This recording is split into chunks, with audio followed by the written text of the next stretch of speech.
ဆက်လက်ပြီးကျွန်တော်တို့ချီးမွမ်းရတဲ့အသက်ရှင်နေဆိုတဲ့ချင်းလေးအပြည့်ကျွန်တော်တို့ပြန်လည်ဘုရားသခင်ကိုချီးမွမ်းသွားရအောင်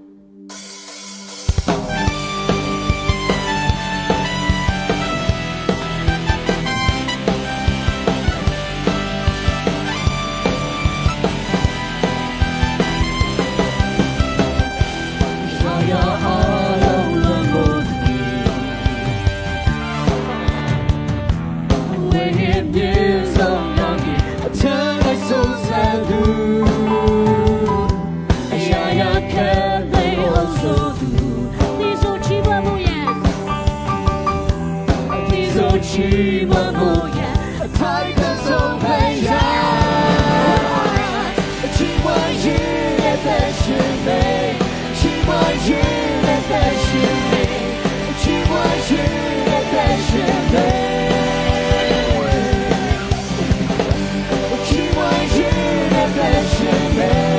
情话语言的是美，情话语言的是美。